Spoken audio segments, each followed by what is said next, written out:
Hello friends, मेरा नाम है विपुल और आज हम लोग पढ़ने वाले हैं क्लास 10th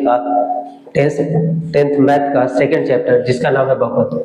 इस क्लास में हम लोग सिर्फ बहुपद के बारे में जानेंगे। बहुपद के अंतर्गत छोटा छोटा जो टर्म्स होते हैं उसके बारे में समझेंगे, तब जाके हम लोग क्लास 10th में जो बहुपद है उसमें अच्छा से समझ सकते हैं कि किस तरह से उसको बनाना है, क्या क्या फार्मूला अप्लाई करना है। ठीक है, उसके लिए हम लोग को पहले समझना पड़ेगा कि बहुपद। तो आज का क्लास सिर्फ इसलिए रहेगा कि बहुपद क्या होता है उसको समझाने का। मेरा पूरा पर्पस क्या हो कि आज बहुपद क्या होता है वो समझा दे, क्या क्या उसमें टर्म्स होते हैं छोटा छोटा उसको समझा दे आपको, ताकि आपको बहुपद क्लियर हो जाए, ताकि 10th क्लास में जब आप बहुपद पढ़े थोड़ा एडवांस में तो आपको हर एक चीज क्लियर हो जाए। ठीक है, आइए स्टार्ट करते हैं बहुपद। बहुपद होता क्या था? बहुपद एक बीजीय व्यंजक है। ठीक है, ये व्यंजक क्या होता है ना कि चर और अचर के मिक्स करने से बनता है। अलग अलग पद आपस में जुड़ने के बाद एक बहुपद का निर्माण करता है। अब इसमें एक टर्म्स आता है जिसका नाम है पद। ये पद क्या है? इसको इंग्लिश में टर्म्स बोला जाता है।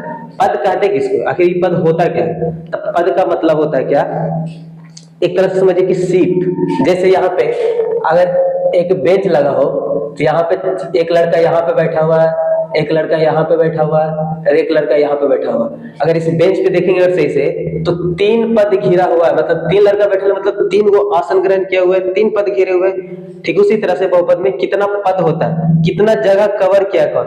अभी जगह कवर कौन करेगा? तो कोई ना कोई पर्सन एक तरह से होगा। जैसे कि हम लोग का इसको हम पर्सन बोल रहे हैं, जैसे या तो वेरिएबल होगा मिक्स, यानी कि तुम आपका चर होगा, या तो कोई कांस्टेंट होगा पद के रूप में, या तो दोनों साथ में होगा। इस तरह से तो कोई ना कोई, जैसे इंसान किसी न किसी पद को ग्रहण किए हुए रहता है, तो बोलते कि एक पद है, 2 पद है, 3 पद है, ऐसे करके गिनती कर रहा है। ठीक उसी तरह से बहुपद में भी पद होते हैं अलग अलग, जो कहीं ना कहीं वेरिएबल यानी कि चर या तो अचर पद एक साथ कनेक्टेड होते हैं एक दूसरे से। ठीक है, इसको और सिंपल वे में समझे कि पद होता क्या है, तो ऐसे समझ सकते हैं कि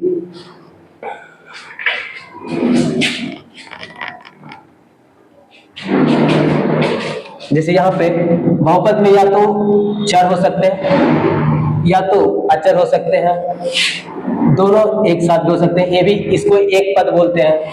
यहाँ पे 4xy लिखेंगे, ये भी एक ही पद होता है। यहाँ पे अगर x का स्क्वायर लिख दिए, ये भी एक ही पद है। अगर यहाँ पे 4xy लिख दिए, ये भी एक ही पद है। तो इतना हम एग्जाम्पल क्यों आपको बताएं? हम बता रहे हैं कि नाम कुछ भी हो सकता है, लेकिन अगर थोड़ा सा जगह कवर किया मतलब एक ही पद ग्रहण किए हुए हैं तो उसको हम एक पद ही बोलेंगे। ठीक है ना? अगर मान लीजिए यहाँ पे लिखा रहता है x प्लस का 2, अगर सही से देखिएगा तो x प्लस का 2 ये दोनों अलग अलग हो जाता है। प्लस क्या किया ना, दोनों को अलग अलग कर दिया, यानी कि एक जगह x घेरे हुए और दूसरा जगह 2 घेरे हुए, मतलब टोटल 1 और 2 पद हो गया यहाँ पे। लेकिन यहाँ पे अगर ऐसे लिखा होता 2x एक साथ दोनों लिखा होता तो दोनों एक ही पद घेर रहा है, यानी कि इसको बोलेंगे कि एक पद है। और यहाँ पे क्या किए, 2 पद है। यानी कि अगर पदों की संख्या ज्यादा होगा तब पद को अलग करने के लिए या तो प्लस या तो माइनस का साइन का यूज करते हैं हम लोग पद में। तो पद, अगर आई थिंक आपको समझ में आएगा कि पद क्या होता है, कितना कौन जगह छेद रहने से को हम लोग पद होते हैं। और पद को अलग करता है प्लस और माइनस से साइन। इसका एग्जांपल क्या हो सकता है, या तो 2x या तो 2 या तो 4x या तो 2x प्लस 3 या तो 4x माइनस का 8। इस तरह से होते हैं पद। हालांकि a एक पद है, ये भी एक पद है, एक पद है, लेकिन यहाँ पर अगर सही से नोटिस कीजिएगा तो बीच में प्लस का साइन हो गया। तो प्लस साइन क्या करता है, पद को अलग अलग करता है। तो एक पद तो ई हो गया और दूसरा ये हो गया, मतलब कि 2 पद है इसमें भी 2 पद है। अगर एक और एग्जांपल लेना चाहे तो इस तरह से हो सकता है, अगर सही से देखिए तो 1 पद, 2 पद और 3 पद, इस तरह से गिनती करके हम पद निकाल सकते हैं। आई थिंक पद आप लोग को समझ में होगा कि पद होता है क्या, कितना कौन जगह छेद रहने इसको हम लोग पद बोलते हैं। ठीक है, तो पॉलिनोमियल में कितना पद होता है नहीं होता है, पद उस पर डिपेंड करता है। जैसे ए भी आपका पॉलिनोमियल है, ठीक है, पॉलिनोमियल में कितना पद है उसमें, तो 1 2 पद हो गया। तो होता पद कि उसके अंतर्गत कितने लोग आए हैं, कितना पद घेरे हुए हैं, इसको हम लोग पद भी बोल सकते हैं। हम लोग की भाषा में हम समझा रहे हैं, ऐसा नहीं कि किताबी भाषा में। हम लोग को पॉलिनोमियल समझना है कि पॉलिनोमियल होता है कुछ। दूसरा आ जाता है घात, यानी कि डिग्री। अभी डिग्री क्या होता है उसको थोड़ा समझना, ठीक है। हालांकि हम लोग बचपन से पढ़ता रहे पावर, जिसको बोलते हैं कि 2 के पावर इतना, 4 के पावर इतना, ये सब इसी को बोलते हैं हम लोग घात। लेकिन यहाँ पे सही से समझेंगे डिग्री क्या होता है। अगर वेरिएबल के माथा पे कुछ भी लिखा हुआ है डिजिट, तो उसको हम लोग क्या बोलते हैं, घात बोलते हैं, पावर बोलते हैं, ठीक है, या तो फिर डिग्री बोलते हैं, कुछ भी हो जाए। लेकिन इसमें कुछ अलग हो जाता है। जैसे कि इसमें पूछा जाता है कि कितना डिग्री है, इस तरह से आपको एग्जांपल दिया रहेगा 2x प्लस का 4 और आपसे पूछा जाएगा कि कितना डिग्री है इसमें, तो कैसे पता चलेगा? पद तो दो है, एक पद दो पद, और डिग्री कितना? तो डिग्री को हम लोग ऐसे जान सकते हैं कि जो वेरिएबल है हमारा, वेरिएबल यानी कि जो चर पद है, चर पद के माथा पे कितना डिजिट लिखा हुआ है। यहाँ पे x जो हमारा घात है, इसके माथा पे कितना लिखा हुआ है? कुछ नहीं तो 1 लिखा हुआ है, यानी कि इसका जो घात है वो कितना है? 1 है। ठीक है, इसका घात कितना है? 1 है। हम घात समझाने से पहले आप लोगों को चर और अचर समझा देते कि चर और अचर, वेरिएबल और कांस्टेंट होता क्या है। ठीक है, चर क्या होता है ना? चर जितना भी एक्स वाई जेड कुछ जो अल्फाबेट आ जाते हैं, कोई भी अल्फाबेट जो आ जाते हैं, जैसे कि एक्स हो गया, वाई हो गया, जेड हो गया, ये हम लोग के वेरिएबल होते हैं। वेरिएबल क्यों? वेरिएबल का मतलब होता है जिसका वैल्यू चेंज होता रहता है। चर का वैल्यू हमेशा चेंज होता रहता है। अगर यहाँ पे एग्जांपल के तौर पर अगर हम लिख दिया 2x, तो यहाँ पे x मेरा वेरिएबल है। अभी वेरिएबल के जगह इसका वैल्यू 2 भी आ सकता है, 4 भी आ सकता है, 6 भी आ सकता है, 8 भी आ सकता है, कुछ भी आ सकता है। x के जगह पे कुछ भी आ सकता है। इनकी वेरिएबल का वैल्यू हमेशा चेंज होते रहता है, उसके जगह कोई और भी आ सकता है। और एक होता है आपका चर, यानी कि जितना नंबर है आपका, जितना भी नंबर, जैसे 2, 4, माइनस का 8, प्लस का 12, ये कुछ भी आ जाए आपका, ये सब कांस्टेंट वैल्यू होता है। कांस्टेंट वैल्यू क्यों? क्योंकि 2 के जगह पे और कौन आ सकता है? कोई ना आ सकता। 2 अपने आप में एक काबिलियत तारीफ है क्या, कि 2 उसका वैल्यू अलग है, फिर उसके साथ अगर अलग एक 4 लिख दिए तो उसका वैल्यू अलग है, यहाँ पे लिख दिए 8, इसका वैल्यू अलग है, इसके साथ कोई दूसरा नहीं आ सकता। लेकिन जब यहाँ पे x लिख दिया है तो x के पोजीशन पे कोई भी नंबर आ सकता है, यानी कि जिसका वैल्यू चेंज हो रहा है वो हमारा चर हो जाता है, लेकिन जिसका वैल्यू चेंज नहीं होता उसको अचर बोलते हैं, और इसी को कांस्टेंट भी बोला जाता है इंग्लिश में। ठीक है, तो जितने नंबर है हम लोग के काउंटिंग का जितना नंबर होता है वो हम लोग का कांस्टेंट होता है, एक फिक्स वैल्यू होता है जिसको हम लोग बदल नहीं सकते। तो ये था हमारा क्या? चर और अचर। फिर अब चर अचर समझने के बाद हम लोग किस पे चलेंगे? डिग्री का बात कर रहे थे ना, लेकिन डिग्री से पहले हम लोग एक चीज और समझ लेते हैं, क्या? गुणांक की कोफिशिएंट क्या होता है? कोफिशिएंट क्या होता है? वेरिएबल के साथ जो नंबर मल्टीप्लाई में आता है उसको हम लोग कोफिशिएंट कहते हैं। एग्जांपल के तौर पर अगर यहाँ पे हम लिख दिए 4x, या लिख दिए 6x प्लस का 4, हम बोले क्या? वेरिएबल के साथ जो नंबर, जो डिजिट मल्टीप्लाई में आता है उसको कोफिशिएंट बोला जाता है। यहाँ पे ई हमारा क्या है? कांस्टेंट है, यानी कि अचर है, फिक्स वैल्यू है। यहाँ पे अगर आ गया तो मेरा 6, ये क्या है? चर है। एक क्या था? अचर था।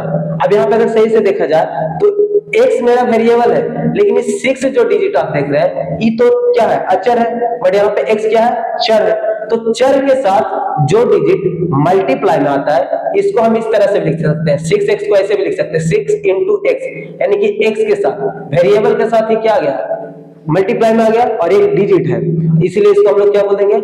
कांस्टेंट ना बोल करके कोफिशिएंट यानी कि गुणांक बोल दिया जाता है। चर के साथ जो डिजिट मल्टीप्लाई में होता है उसको कांस्टेंट ना बोल करके गुणांक बोला जाता है। किसका गुणांक? चर का गुणांक। ठीक है, ये होता है आपका गुणांक। कुछ भी हो, यहाँ पे मान लीजिए दिया है 4x² प्लस का 8x प्लस का 4, एक तरह से आपको दिया है पॉलिनोमियल, एक बहुपद दिया हुआ है। ठीक है, अभी बहुपद में सबसे पहले तो आपको पता करना है क्या, इसमें 3 क्वेश्चन है। सबसे पहले क्या?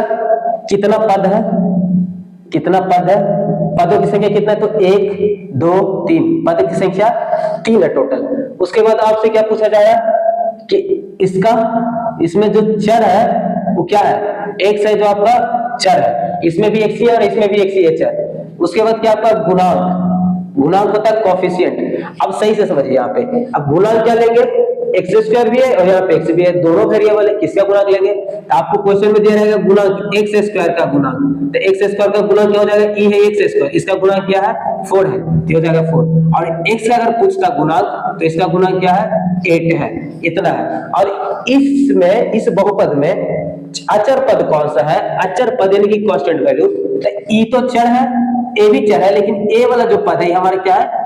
अचर पद है। जो चर हमारा ये क्या है? अचर पद है। इतना हो गया। अब जो हम लोग को समझना है वो हम लोग का घात है, कि घात क्या होता है। हम क्या बोले? वेरिएबल का जितना पावर होता है ना हम लोग का घात कहलाता है। ठीक ना, वेरिएबल के माथा पे जितना डिजिट लिखा हुआ हम लोग का घात होता है। एग्जांपल के तौर पे इसी क्वेश्चन से अगर हम समझे, एक्स के माथा पे कितना दिया हुआ है? 2, यहाँ x के माथा पे कुछ भी नहीं तो 1 मानते हैं। इस बहुपद में x के माथा पे सबसे ज्यादा कौन सा नंबर है? 2 ज्यादा है कि 1 ज्यादा है? 1 ज्यादा या फिर 2 ज्यादा है? 2 ज्यादा है। तो किसी भी बहुपद में जितना बड़ा डिग्री होगा वही उसका घात होगा। तो इस बहुपद का घात 2 हो जाएगा। यहाँ पे क्या हो जाएगा? 2 हो जाएगा। यानी कि चर के माथा पे जितना नंबर होता है वही हमारा चर होता है।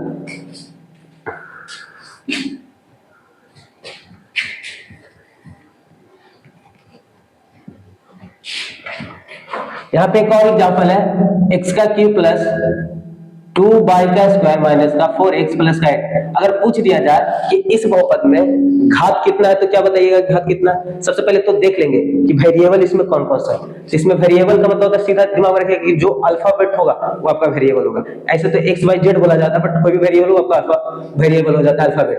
यहाँ पे x क्या है? a भी वेरिएबल है, a भी वेरिएबल है और e भी वेरिएबल है। अब तीनों वेरिएबल का हम लोग माथा पे देखेंगे कि क्या क्या लिखा हुआ है। इस वेरिएबल के माथा पे 3 है, इस वेरिएबल के माथा पे 2 है और इस वेरिएबल के माथा पे कुछ नहीं है, मतलब कि 1 है। अगर आप कंपेयर कर पाएंगे तो 3, 2, 1 में सबसे बड़ा कौन सा डिजिट है? 3 है, मतलब इस बहुपद का घात 3 हो जाएगा। इस बहुपद का क्या हो जाएगा? 3 हो जाएगा। तो आप बहुपद देख करके पता कर सकते हैं कि उसका घात कितना है। वेरिएबल कितना भी उसे मैटर नहीं करता है, सब में देख लेंगे कि वेरिएबल के माथा पे कितना कितना डिजिट लिखा हुआ है, जो सबसे बड़ा हो वही उस बहुपद का घात हो जाता है।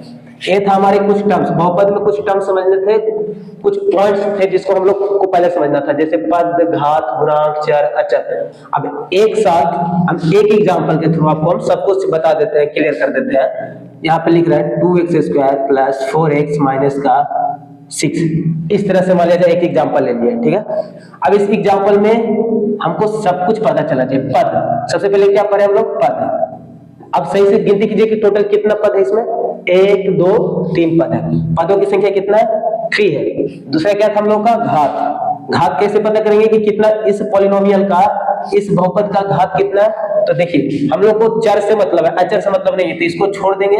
ये चर है और ये चर है, इसके माथा पे 2 है और इसके माथा पे 1 है। सबसे ज्यादा कौन है? 2, यानी कि इसका घात कितना है? इस बहुपद का घात 2 हो जाएगा। तीसरा में क्या है? चर।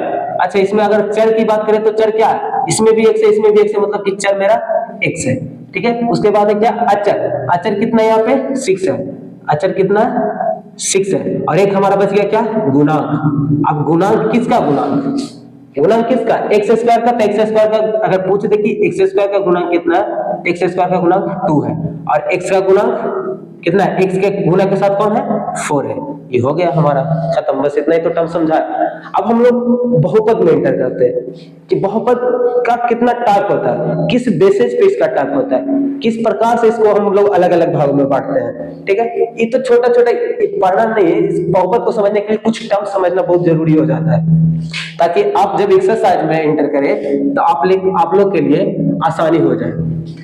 अब हम लोग बात करते हैं ना बहुपद के प्रकार। बहुपद के प्रकार ऐसे तो 2 तरह से कर सकते हैं, एक पद के आधार पे और दूसरा घात के आधार पे। अब पद के आधार पे पद क्या है, अभी ऊपर समझा चुके कि पद क्या है, ठीक है। तो पद के आधार पे 3 हो जाता है, एक पदी, द्विपदी और त्रिपदी। और घात के आधार पे भी 3 है, रैखिक, द्विघात और त्रिघात। अब समझेंगे कैसे कि कौन एक पदी है, कौन द्विपदी है, कौन त्रिपदी है।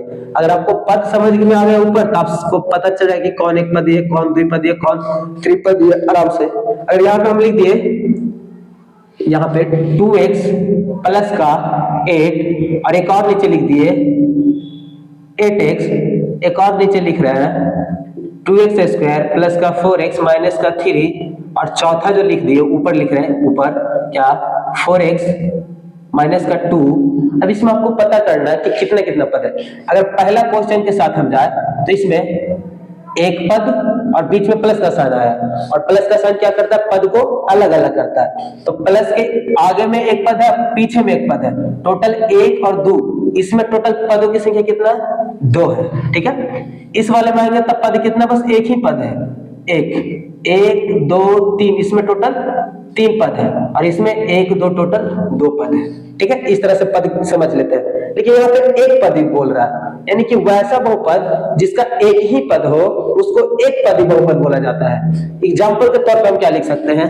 8 2x 4x by 2x square. इस सारा क्या एक ही बहुपद है। जब एक ही पद होता है तो एक पदी बहुपद उसको बोला जाता है। सेकंड नंबर पे द्विपदी बहुपद, तो जिस तरह से एक पदी बहुपद वैसे द्विपदी बहुपद, एक पद था तो एक पदी बहुपद, अगर दो पद होगा तो द्विपदी बहुपद।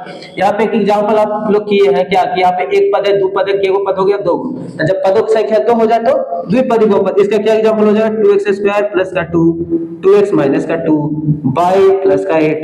दो पद होना चाहिए, अब क्या लिखने से मैटर नहीं करता, दो को पद होना चाहिए। हाँ, ऐसा नहीं है दो पद में कि आप लिख दे 4 प्लस का 2 और बोल दिए कि दो पद है, ठीक है। वेरिएबल भी होना चाहिए उसमें मिक्स, क्योंकि हम लोग बहुपद जो पढ़े उसमें वेरिएबल और कांस्टेंट दोनों का मिक्सचर होता है वो। अच्छा, त्रिपदी में क्या हो जाएगा, तीन पद होना चाहिए, इसमें क्या हो जाएगा 2x² प्लस का 4x माइनस का 8, ये हो गया आपका त्रिपदी। 1 2 3 तीन पद हो गया त्रिपदी। तो पद के आधार पर बहुपद तीन प्रकार के होते हैं, एक पदी, द्विपदी और त्रिपदी। इजी है, पद अगर आपको समझ में आए तो ये भी समझ में आ जाएगा। उसी तरह से इधर है घात के आधार पर भी तीन है, रैखिक, द्विघात और त्रिघात। जिस तरह से एक पद वाले को एक पदी बोला जा रहा था, दो पद वाले को द्विपदी बोल रहा था, तीन वाले को त्रिपदी, उसी तरह से चर के पावर 1 हो तो उसको रैखिक बोलेंगे, अगर चर के माथा पे 2 पावर हो तो द्विघात बोलेंगे, और चर के माथा पे 3 हो तो त्रिघात बोलेंगे हम लोग। एग्जांपल से समझते हैं। यहाँ पे अगर यहाँ पे लिख रहा है 2x प्लस 4, अगर सही से देखिएगा, अब ऐसा मत बोले कि तो एक पद ही है, तब पद तो दो ही है, बट हमको किस बेसिस पे बताना है, किस आधार पर बताना है, घात के आधार पर। तो अगर हम घात देखेंगे इस बहुपद का, तो x है और x के माथा पे कुछ भी नहीं है, तो क्या बताएं, अगर x के माथा पे कुछ भी नहीं हो, इसका मतलब उसका घात 1 है। कितना है, 1 है, ठीक है। यानी कि अगर x के माथा पे 0 हो तो उसका घात कितना, 1 है। हम वही तो समझा रहे कि जिसका घात 1 हो उसको रैखिक समीकरण बोला, सॉरी रैखिक बहुपद बोला जाता है।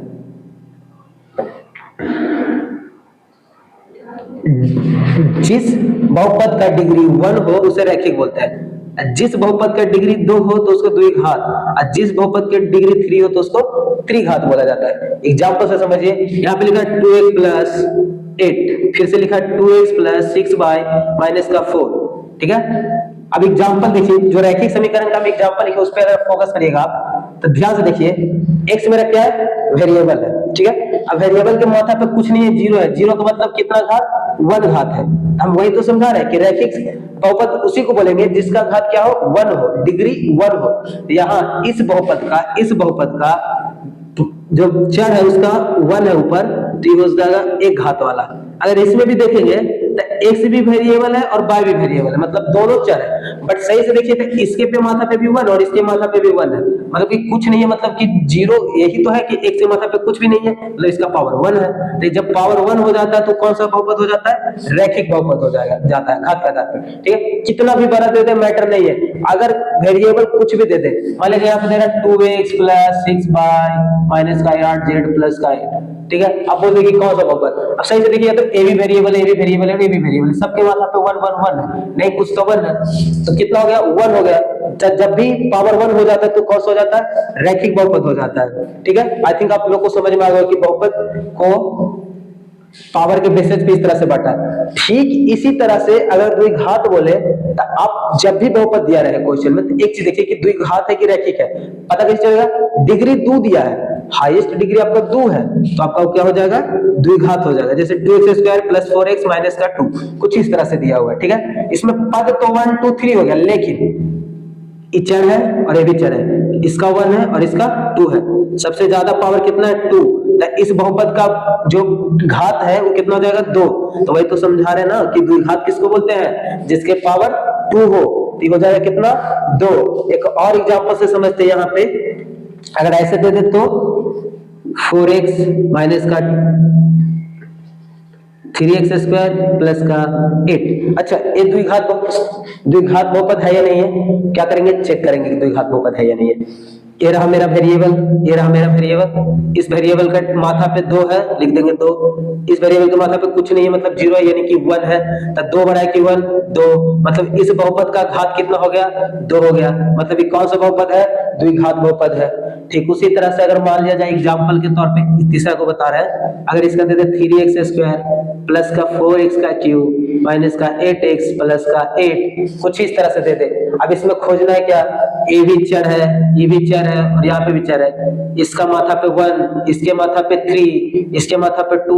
कंपेयर करेंगे 2, 3, 1 में तो सबसे बड़ा कौन है? 3। अगर पावर किसी बहुपद का हाईएस्ट पावर होता है वही उसका टाइप हो जाता है। अगर इसका 3 है माथा पे यानी कि 3 पावर है तो ऐसे बहुपद को क्या बोलेंगे? त्रिघाती बहुपद कहेंगे या घन बहुपद कहेंगे। ठीक है, किसी भी बहुपद को पहचानने का सिंपल सा तरीका है, अगर आपको वेरिएबल, चर और अचर पद एक साथ दे दे वो आपका बहुपद में आ जाता है। ठीक है, पद कैसे पहचानेंगे? जितना जगह छेदता होगा वो बहुपद हो जाता है, आपका पद हो जाता है। ठीक है, अब मान लिया जाए कि एक से ज्यादा पद हो तो कैसे पता चलेगा? तो जब भी एक से ज्यादा पद देगा तो उसमें प्लस या माइनस साइन का प्रयोग जरूर किया जाता है। जैसे यहाँ पे हम लिख दिए 8x,y,z, हमसे पूछा जा रहा है कितना पद है, तो एक पद है। भले यहाँ पे x, y, z और 8 तीनों सब साथी है, बट इसको एक पद बोलेंगे। क्यों एक पद बोलेंगे? अगर एक से ज्यादा पद होता तो क्या होता? इसमें प्लस या फिर माइनस का साइन का यूज किया जाता है। ठीक है, इसलिए क्या हो गया? ये एक पद ही हो जाता है आपका। उसी तरह से घात वाला में भी सेम है, जितना आप लोग को डिग्री नजर आता है बस वही आपका क्या हो जाता है? त्रिघाती, द्विघाती या रैखिक हो जाता है। आज की क्लास में इतना तक ही रहने देते हैं।